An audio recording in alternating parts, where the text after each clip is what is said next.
সোনাঝুরি না যাওয়ার আমার যথেষ্ট কারণ আছে। প্রথমত আমি তো এই বিয়েটা করতেই চাই, কাউকেই বিয়েটা করতে চাইনি। গুরুজির সম্মান রক্ষা করার জন্য আমি বিয়েটা করতে বাধ্য হয়েছি। আরে তুমি না তোমার মেজাজটা একটু সামনে রাখো। হ্যাঁ, এই প্রথমবার আমরা কুটুম বাড়িতে যাচ্ছি। তুমি কেন পিলুকে বিয়ে করতে বাধ্য হয়েছো সেটা পিলুর মাকে বুঝিয়ে বলাটা কিন্তু জরুরি নয়। রাস্তার মাঝখানে দাঁড়িয়ে পড়েছো, গাড়ি স্টার্ট কর। পিলু, যেতে যেতে তোমার পছন্দ মতো একটা গান শোনাও তো শুনি। কিরে তোরা বল। কিরে শোনা একটা গান, শোনা। ভাঙা নৌকায় চড়তাম না, আর দূরের বাড়ি ধরতাম না।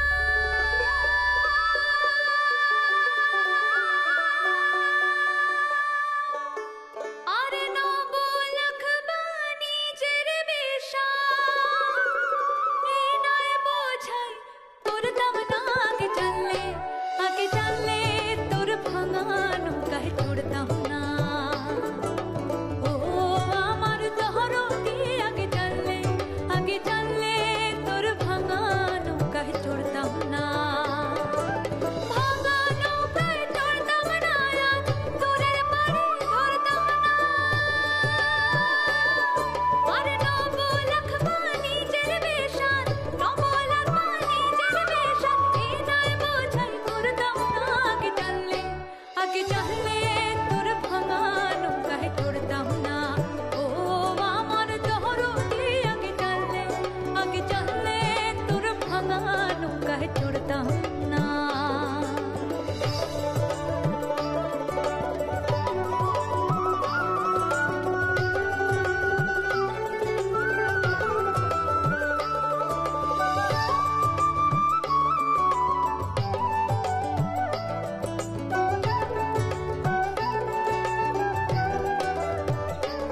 ছিল সোনার তারপা মোহনের বৈঠা, ময়ূর পাখি নৌখানা। ছিল সোনার তারপা মোহনের বৈঠা, ময়ূর পাখি নৌখানা। চন্দ্র সূরজ গলুই ভরি, চন্দ্র সূরজ গলুই ভরি, ফুল ছড়া তো জোছনা। আগে জানলে তোর ভাঙা নৌকায় চড়তাম না। ও আমার দহরতি, আগে জানলে তোর ভাঙা নৌকায় চড়তাম না।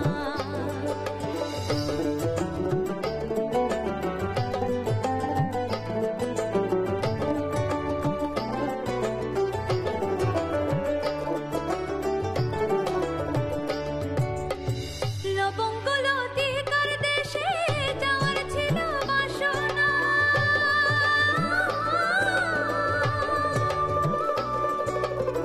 লবঙ্গ লতিকার দেশে যাওয়ার ছিল বাসনা। আর মাঝ দরিয়ায় নাও ডুবিলে,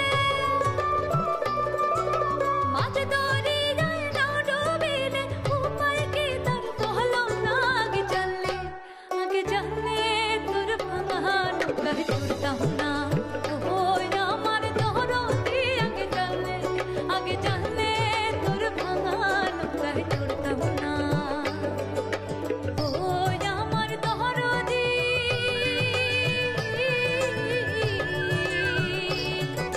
দরদি,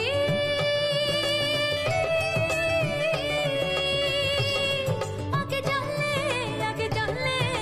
জানলে তোর ভাঙা নৌকায় চড়তাম না। ও আমার দহরতি, আগে জানলে তোর ভাঙা নৌকায় চড়তাম না। আগে জানলে তোর ভাঙা নৌকায় চড়তাম না। আগে জানলে তোর ভাঙা নৌকায় চড়তাম না।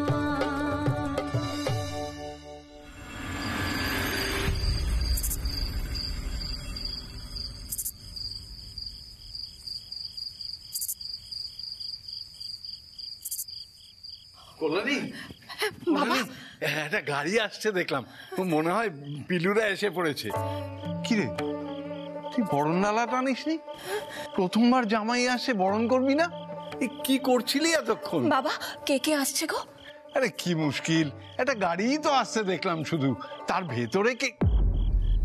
তুই কি আবার আদিত্যকে নিয়ে ভয় পাচ্ছিস নাকি?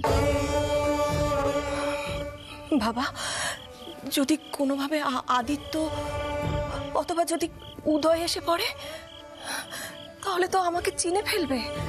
তখন তখন কি হবে? কি আবার হবে? আদিত্য বুঝবে যে তার প্রিয় শিষ্যের সঙ্গে তার নিজের মেয়েরই বিয়ে হয়েছে। ও বাড়ির তো সবাই সেটাই চাইছিল। দেখ কল্যাণী, আমি ঈশ্বরে বিশ্বাসী। ঈশ্বর নিশ্চয়ই চেয়েছিলেন যে পিলু তার বাপের কাছেই থাকুক। তাই ঘটনাচক্রে আহিরের সাথে পিলুর বিয়েটা হয়েছে। তুই আর এসব নিয়ে ভাবিস না। প্রথমবার কুটুম আসছে, মেয়ে জামাই আসছে, বরণ ডালা নিয়ে আয়। যা যা যা যা, যা।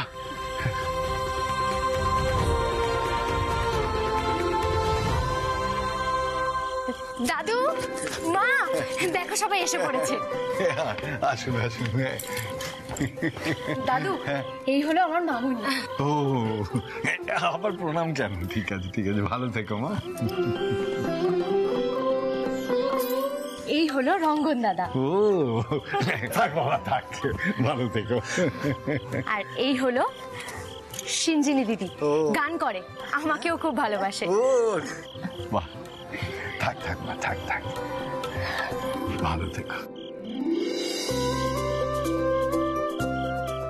কাকিমণি, হ্যাঁ, আরে তুমি তো এত তাড়াহুড়ো করে আসলে, আমরা তো চলে আসলাম। মা আসতে পারেনি, গাড়ির কাছে আছে, আসছে, এক্ষুনি চলে আসবে।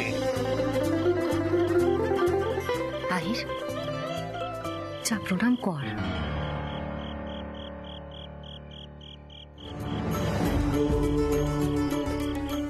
থাক থাক বাবা, সুখী হও, ভালো থেকো। কল্যাণী, হ্যাঁ বাবা। কল্যাণী আয়, মেয়ে জামাইকে বরণ কর। করবো তো বরণ। ও মা, দিদি, এতে জিজ্ঞেস করার কি আছে? আপনার একমাত্র মেয়ে জামাইকে আপনি বরণ করবেন, এতে আমাদের কি বলার থাকতে পারে? বরণ করি। পিলু, এসো, পাশাপাশি দাঁড়াবে, এসো।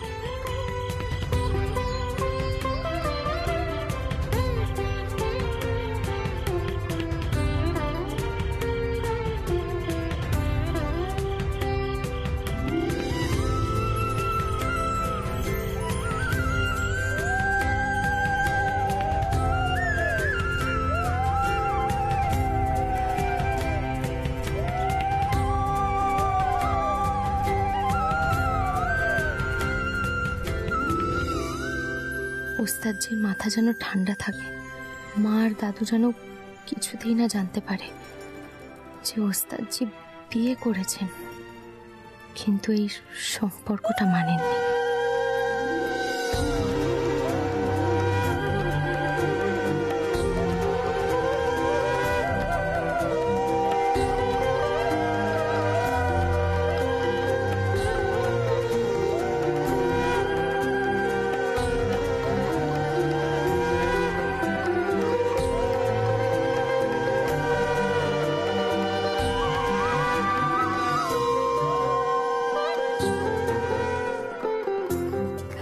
তুমি একটু দাঁড়াও বাবা, আমি তোমাদের জন্য একটু মিষ্টি নিয়ে আসি।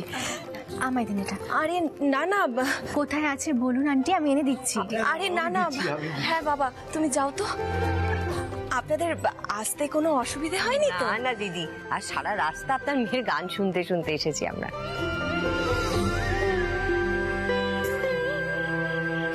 বড্ড লক্ষ্মী মেয়ে আপনার দিদি। এই তো।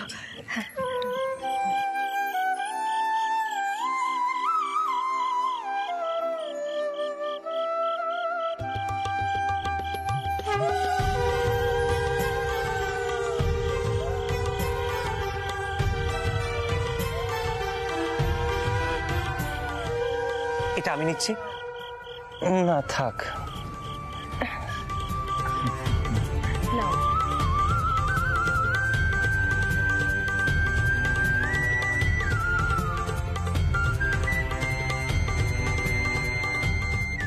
আহির, পিলু, মাকে প্রণাম করো। থাক মা, থাক থাক।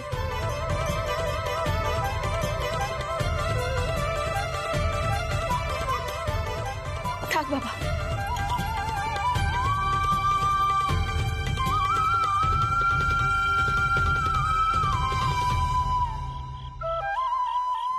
দিদি, এবার আপনি আচার অনুষ্ঠানের আয়োজন শুরু করুন। হ্যাঁ, আচ্ছা। গাঁটছড়া খোলানো হবে তো, চলুন আমরা সকলে মিলে হই হই করে নিয়মগুলো করি।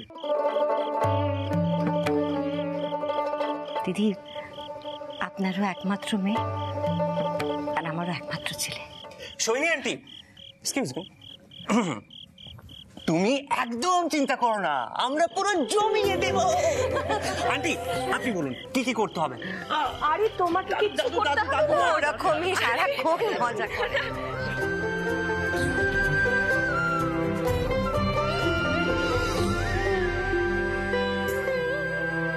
কত আনন্দ পেয়েছে মা আর দাদু, এই আনন্দটুকু যেন থাকে। তুমি দেখো ঠাকুর, তুমি দেখো।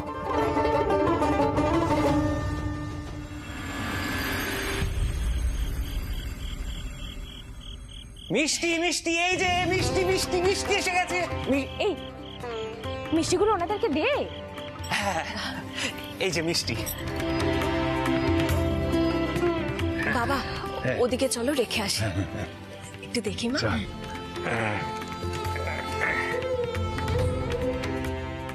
যা গিয়ে আহিয়ার পিলুকে ডেকে আন।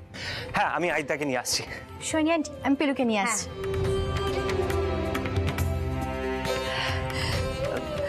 বলছি যে দিদি, আমি তো এসব নিয়ম কানুন সেরকম কিছু জানি না, আপনারা একটু দেখে শুনে নেবেন কেমন? হ্যাঁ, তাতে কি হয়েছে, নাই বা জানলেন, আমরা তো সেই জন্যই এলাম। আমার পিলু দিদি ভাইয়ের বিয়ে হলো, এখন সে দিরাগমনে এসেছে। আমার তো আনন্দে নাচতে ইচ্ছে করছে। বাবা একেবারে আনন্দে আত্মহারা হয়ে উঠেছে। তবে দিদি, যে পরিস্থিতিতে ওদের বিয়েটা হয়েছে সেটা বোধহয় না হলেই ভালো হতো।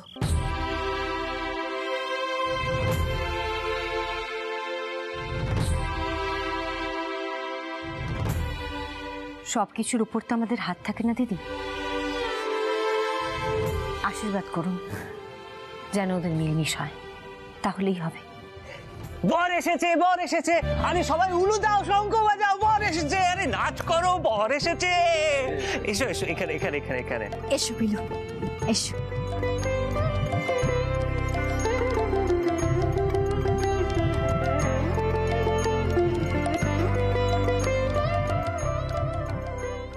এবার দুজনে এখানে বসো।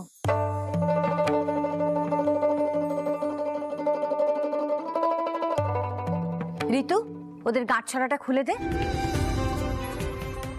শাঁখ কে বাজাবে? আমি বাজাচ্ছি। আন্টি, শাঁখটা কোথায় আছে? তুমি দাঁড়াও, আমি এক্ষুনি আনছি।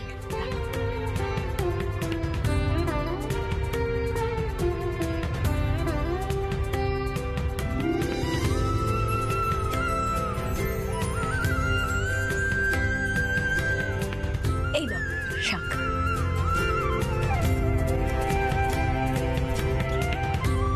এবার বসো দুজনে।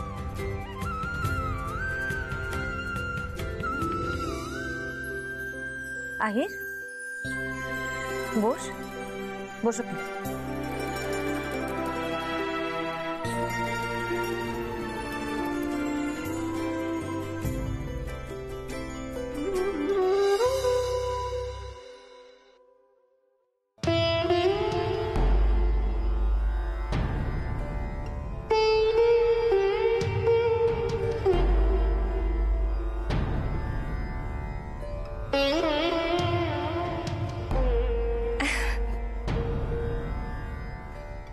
রঙ্গন, নে জামা কাপড়গুলো ধর তো। পিলু, দে জোরটা দে।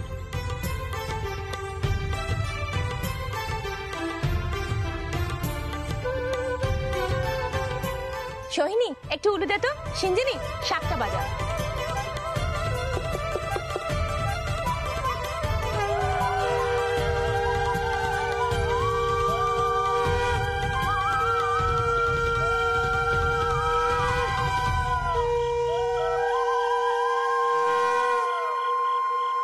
আহির এত গম্ভীর কেন?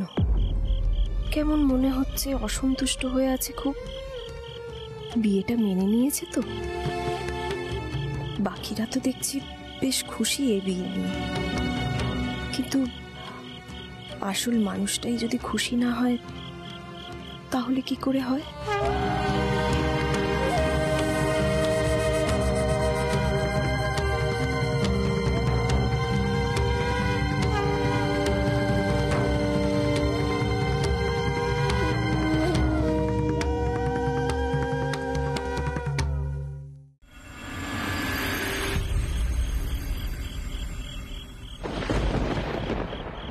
আমি ঘরে গেলাম, আমার খুব ক্লান্ত লাগছে।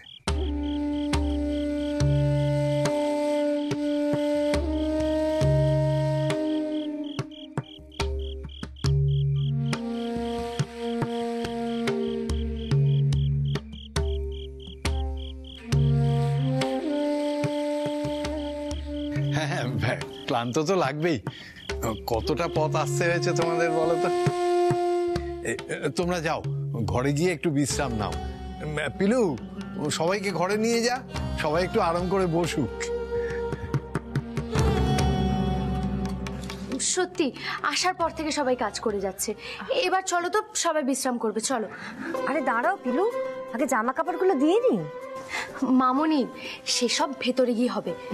মা, আমি আগে শরবত করে দিচ্ছি, তারপরে বাকি সব কাজ করে দেবো।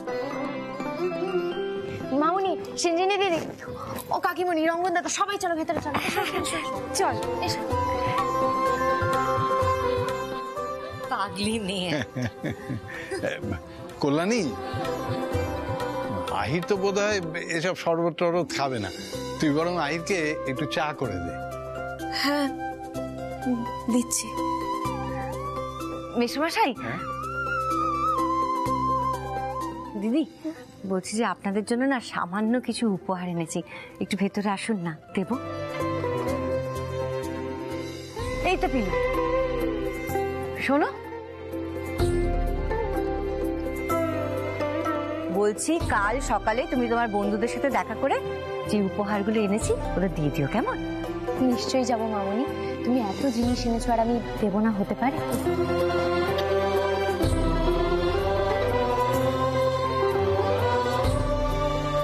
এসো মা, এসো ভেতরে, এসো একটু বিশ্রাম নেবে, চল। আচ্ছা, এসো।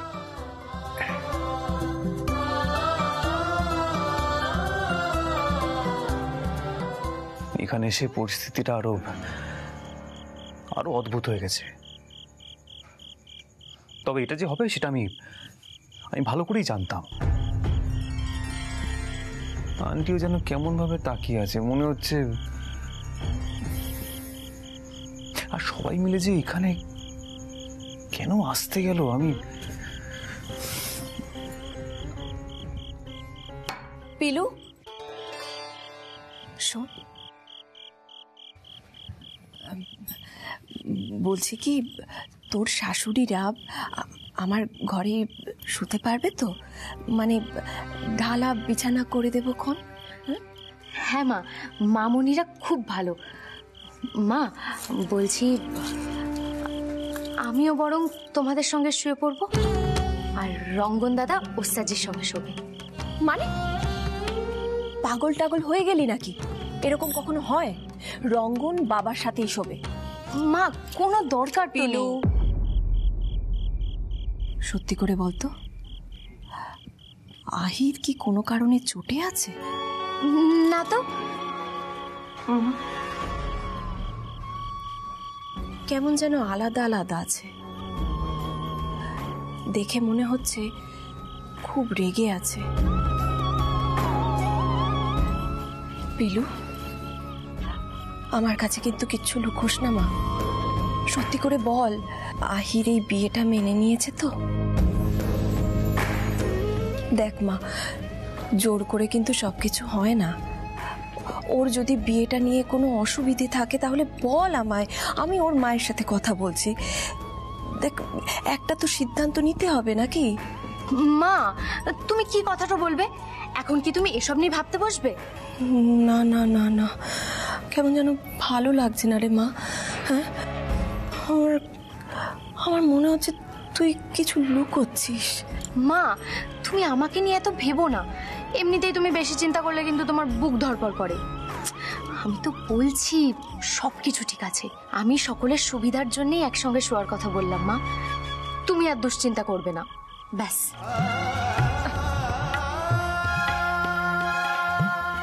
মাকে কিছু বুঝতে দিলে হবে না। ওস্তাদজি যে কতটা চটে আছেন সেটা যেন মা না জানতে পারে।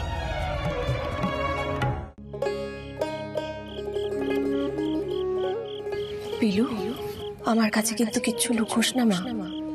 সত্যি করে বল, আহির এই বিয়েটা মেনে নিয়েছে তো? আমি কি করে বলবো ওস্তাদজিকে যে আজকে আমাকে এই ঘরেই থাকতে হবে? না হলে যে মায়ের শরীরটা খুব খারাপ করবে। আমি কি করে বলবো? ও ওস্তাদজি যদি আমাকে ভুল ভাবেন, আমি তো অন্য কোথাও গিয়ে শুলে আবার মা অস্থির হয়ে পড়বে। আমি কিছুতেই ওস্তাদজির রাগের কথা মাকে বলতে পারবো না। না না, মা যদি কোনোভাবে জেনে যায় মা খুব কষ্টটা পাবে। এটা কিছুতেই হতে দেওয়া যাবে না। আর মা যদি ওস্তাদজিকে ভুল ভাবে, উনি আমার গুরু হন। আমি কিছুতেই এটা হতে দিতে পারি না। ওনাকে কেউ খারাপ বলে যে আমার মেনে নেওয়া উচিত নয়। हे बजरंगबली, जय हनुमान ज्ञान गुण सागर, जय कपीश तिहुलोक, जय পিলু, আমার কিন্তু আর কিছু লাগবে না। তোমার বাইরে নিশ্চয়ই কাজ আছে। আর সকলকে তো দেখলাম আন্টির ঘরে শুয়ে পড়েছে।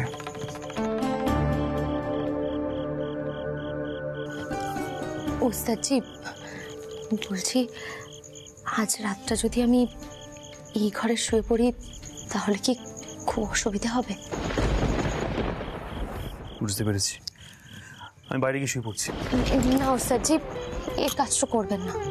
আমি তোমাকে আগেই বলেছিলাম পিলু, আমি তোমার সঙ্গে এক ঘরে থাকবো না। কথাটা আমি তোমাকে আগেই বলেছিলাম।